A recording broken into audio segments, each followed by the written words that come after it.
Mga kababayan, welcome po sa aking YouTube channel That's My TV. Kahapon sa prayer rally ng mga members ng KOJC, nagsalita po si Maharlika o Claire Contreras sa totoong buhay. Sa hindi pa nakakaalam kung sino si Maharlika, siya po ay napakasikat na vlogger at dating masugid na taga-suporta ng ating Pangulong Bongbong Marcos, pero bakit ngayon ay tinalikuran na niya ang Pangulong Marcos?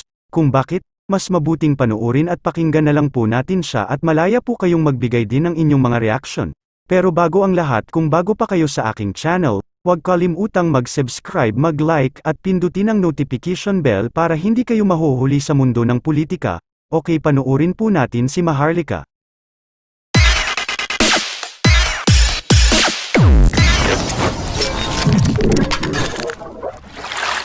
Sa lahat po, sa libo-libong mga miyembro ng Kingdom of Jesus Christ, kay Pastor Quiboloy at sa lahat na mga Pilipino na naririnig po ako ngayon, maraming salamat at mabuhay dahil marami na po akong kasama na nagsasalita laban sa mapang-aping gobyernong Marcos. Sige, go ahead, Maharlika. Go ahead. Okay. So, tuloy-tuloy na po natin. Nandito po ako, mga kababayan, para magpasalamat sa inyo sa pagsama sa atin lahat dito na nagpapahayag ng katotohanan. Itong araw na ito at sa mga susunod na araw ay ang pinakamahalagang prinsipyo na dapat natin ibahagi sa lahat ng Pilipino, ang prinsipyo ng demokrasya.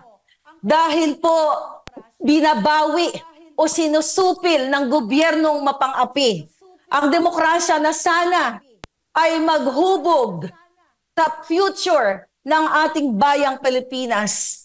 Ang magiging batayan ng pag-unlad at pagkapantay-pantay, kalayaan, at hustisya sa ating bayan na binabawi po lahat sa atin ito. Sa panggigipit, hindi lang po kay Pastor Quiboloy, kundi isa po ako sa unang ginipit ng gobyernong ito na sinuportahan ko simula noong 2015 hanggang po sila ay manalo. So sumuporta po ako sa gobyernong Marcos Araneta dahil naniniwala po ako noon na siya ay dinaya at ang kanyang intensyon ay para talaga sa pagbangon ng Pilipinas.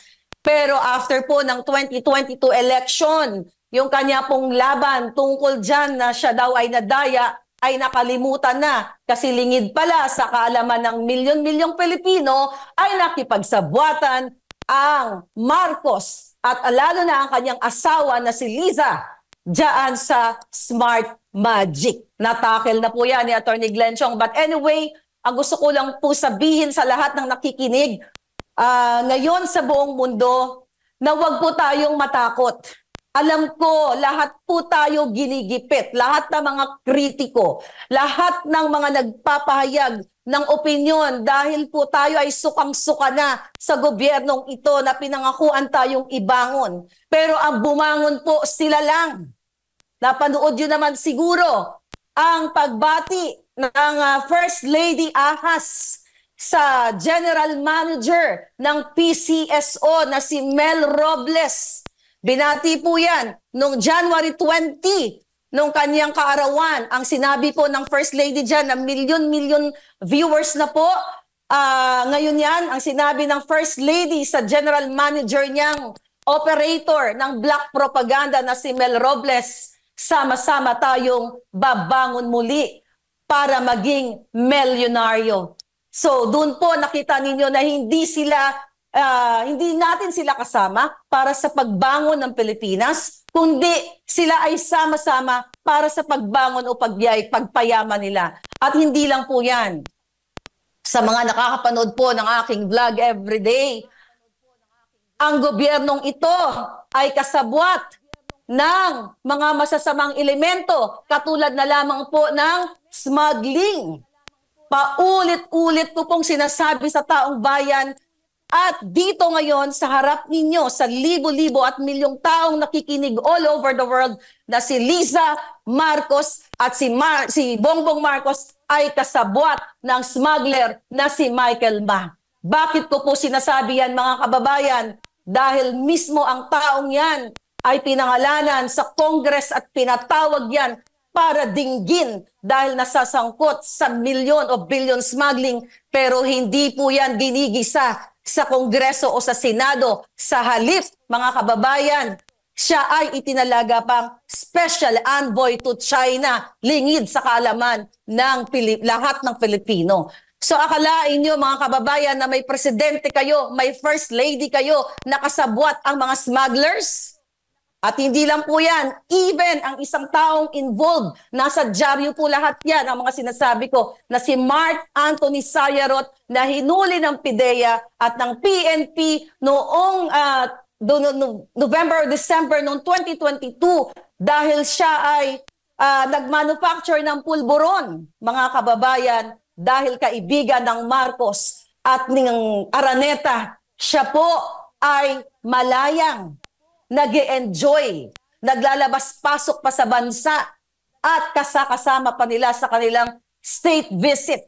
Yun po ay nahulihan ng pulburon na nagmamanufacture dyan sa Ayala, Alabang. Pero sa halip na ikulong at pahiyain dyan sa Senado katulad ng ginagawa kay Pastor Quiboloy, binigyan pa po ng proteksyon ng buwaka ng inang gobyernong ito na Marcos Jr. Another issue po na pinakamahalaga, yung Indian Filipino na si Amit Chandiramani nahulihan ng mga malalaking kalibreng barel. Yun po ay non-bailable case din.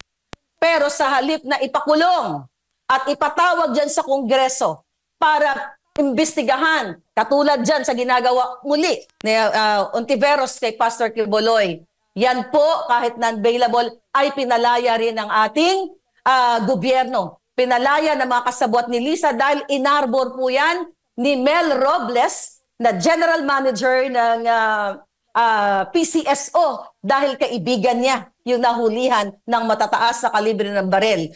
Ulitin ko po muli, confirm po yan dahil mismo na may kaibigan ako sa PNP, tinawagan ko kung totoo ba at kaya ko po yan tindigan sa kahit saan ako ipatawag. But mga kaibigan, ang gusto ko lang po mga kababayan na marating nating lahat ay magsama-sama tayong lahat na mag-express ng ating saloobin, ng ating opinyon, ng ating pagdismaya sa gobyernong ito sa kanya mga pinangako noong siya ay nangangampanya pa lang. Nabudol po tayo. Kaya po tayo sumuporta dahil nangako siyang tayo ay ibabangon sa kahirapan. Tayo ay bigyan ng mga oportunidad, tulungan ng mga mahihirap para magkaroon ng trabaho. Pero paano naman po kayo magkaroon ng trabaho kung bilyon-bilyon po ang ninanakaw nila sa Kongreso at sa iba't ibang ahensya ng gobyerno, katulad na nga lamang sa smuggling at kung ano-ano pang pagnanakaw sa iba't ibang ahensya, napupunta po sa kanila ang pera. So, paano kayo magkaroon ng trabaho? Paano kayo magkaroon ng opportunity? Kung naalala ninyo, nangako si Marcos Jr. na sinasabi niya na kapag siya ay naupo, ang mga OFW ay malilimitahan na ang pag-a-abroad dahil pauuwiin na sila at bibigyan ng opportunity, bigyan ng mga livelihood programs and trainings at ang pag-a-abroad lamang ng mga Pilipino ay choice na lang. Pero ano nangyari? Lalong dumadami ang ating mga OFW, maraming nasasadlak sa kahirapan at gusto nang lumisan sa Pilipinas. So tayo po dito mga kababayan, hindi like ako, simula pa pong Agosto of 2022, ako po ay nagsalita na dahil sa nakita kong pang-aabuso ni Lisa Marcos, ni Marcos Jr. sa hindi lang sa taong bayan, kundi sa kanilang mismong mga kaibigan. Katulad na lamang doon sa issue ni Attorney Vic Rodriguez. Pero hindi ko napabahabay dahil alam nyo na yan, mga kapalangga. So dito ako nagsimulang magsalita, mga kababayan, yung hindi pagtupad sa pangako para sa taong bayan at yung smuggling, sibuyas, bigas, asukal, dun po ako lahat naggalit dahil hindi ito yung pinangako sa atin. Ako po ay umuwi ng Pilipinas 2 beses during the campaign. Pera ko po yun, ni piso walang ginastos sa akin ng mga Marcos. Inimbitahan po ako ni Lisa Marcos nung inauguration. Andiyan dyan po ako. Nakita ko po nung May 9 during the counting, napapaligiran na sila ng mga oligarchs. Kaya nga nung nandoon po ako sa loob ng party na yun, nagla-live ako sa aking YouTube channel, nagsalita ako sa mismong live na sabi ko, ano ba ito? Ngayon pa lang, napapaligiran na tayo ng mga oligarchs. So doon pa lang nakaramdam na ako ng hindi maganda na mangyayari sa gobyerno niya. Pero dahil po ako ay diehard at loyal supporter ng mga Marcos, ayoko pa po magsalita noon dahil nakakahiya naman sa mga dilawan. 'Di ba? Baka sabihin nila, o ayan, yan ang napala ninyo. So nag-hold po ako for since June, July, and yung August, medyo hindi pa rin ako nagsasalita, medyo blind item muna. Hanggang sa dumating na nga po itong January of 2023, talagang inilabas ko na ang nararamdaman ko at hindi lang nararamdaman kung nakikita kong pang-aabuso sa kaban ng bayan at pang-aabuso sa ating lahat. Kaya naman mga kapalangga, ako po ay nagpapasalamat sa inyo dahil hindi na lang po si Maharlika ang namamaos ngayon, kundi libo-libo at milyon-milyong mga kababayan natin, lalo na po ang KOJC members at si Pastor Quiboloy at lahat ng mga kababayan natin, mga OFW, sama-sama po tayo ang ating boses kasi eto po yung power natin. Wala tayong armas, wala tayong pera. Hindi natin kailangan ng armas. Kailangan lang natin ng boses natin. Dahil kapag tayo ay talagang nagbigkis-bigkis, kahit ano pa pong trilyon na ninakaw nila sa kaban ng bayan, kahit gaano pa kataas na armas ang gagamitin nila o panakot nila sa atin, hindi po sila magwawagi. Magwawagi po ang taong bayan dahil naniniwala ako na meron pa ring demokrasya sa Pilipinas. Kaya dapat dinggin tayo ng walang yang gobyernong ito.